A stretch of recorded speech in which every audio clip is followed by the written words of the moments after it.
Every month, business owners review a pile of invoices and ask, how much can I risk on marketing without crippling my cash flow?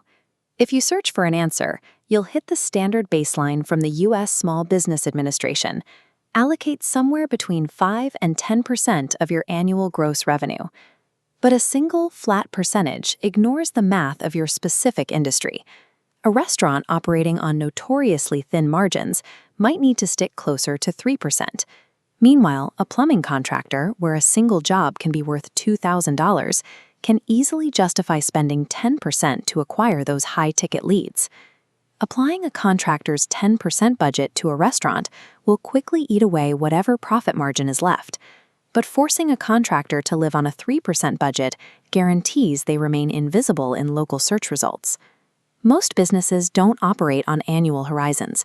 They manage cash flow month to month. To make a marketing budget actionable, you would have to break it down. Take a business doing $350,000 in revenue. A 10% target sounds like a healthy $35,000 budget. In reality, that's just $2,917 a month. Try to fund an agency retainer, social manager, and ad spend, and you blow right past that limit. Knowing your exact monthly limit forces discipline. It kills the broad social campaigns and vanity projects, forcing you to focus your capital on 1 or 2 channels that actually drive high-intent leads. To find exactly where you fall within that 5 to 10% range, you have to audit your maturity and figure out what advantages your competitors already have. Look at this decision tree mapping out business profiles. If your company is under 3 years old, or you're trying to break into a highly competitive new market, you fall into the aggressive newcomer path, requiring a 10 to 15% spend. Early-stage businesses have to pay a premium to build the local search rankings, reviews, and trust that established competitors have spent years earning. You sacrifice short-term margin to buy your way into the market. On the other side of the tree, an established offender relies on a strong referral engine and consistent repeat customers. Because word of mouth does the heavy lifting, they can operate efficiently at 5 to 7%. That lower spend protects their cash flow, but there is a risk. If they underinvest, they accept slower growth and leave themselves vulnerable to well-funded digital competitors looking to buy up their territory. Your budget size is not a reflection of your ambition. It is a calculated response to the specific gaps you need to close in your market. Imagine opening a salon on a busy commercial street. You are fighting for the attention of thousands of completely different potential customers who happen to live in your zip code. That is the reality for business-to-consumer companies. Reaching a broad, less targeted audience across Instagram, local SEO, and email campaigns naturally requires a higher percentage of revenue to maintain visibility. Business-to-business models face a completely different landscape. An accounting firm or commercial contractor targets a much smaller, highly specific pool of prospects. Since networking and direct outreach carry the load, they can sit between 2 and 7%. The category dictates the cost. Try to fund a retail shop on a tight B2B budget, and the result is guaranteed digital invisibility in a crowded local market.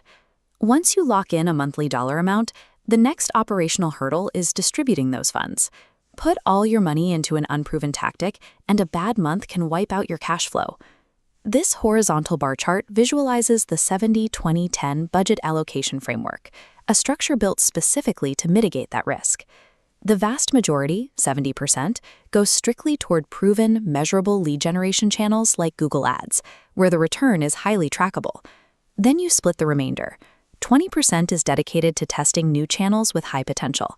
The final 10% is reserved for experimental, longer-term brand-building efforts. Sticking to this requires discipline. When a shiny new social media trend pops up, it is incredibly tempting to drain your core budget to chase it. The 70-20-10 split prevents that mistake. It protects the baseline cash flow, keeping your doors open today while systematically forcing you to discover your next big growth channel tomorrow. Budget planning only gets you to the starting line. Eventually, you have to spend the money and evaluate whether a specific campaign is actually working in the wild. Any new channel or tactic needs a strict, uninterrupted evaluation window. Specifically, you need to give it 90 full days before drawing any conclusions. There are technical reasons for this. Paid ad algorithms require data to learn your target audience. Local search rankings and review accumulations take time to establish. Even simple seasonal buying patterns have to normalize. This comes with a psychological cost. You have to be comfortable burning cash on a hypothesis for 3 months, resisting the urge to panic and pull the plug after 2 slow weeks. Short evaluation windows almost always produce misleading data. If you get impatient and cut the funding early, you risk abandoning a highly viable channel right before the algorithm finally clicks. Once that 90-day period ends, you need a hard mathematical threshold to tell you whether to scale the budget up or cut your losses. Tracking your cost per lead is helpful, but it's not the metric that matters most. The number that dictates your decision is your cost per customer, exactly what you spend to convert an inquiry into a paying client. Your cost per customer must stay strictly below 25% of total lifetime value.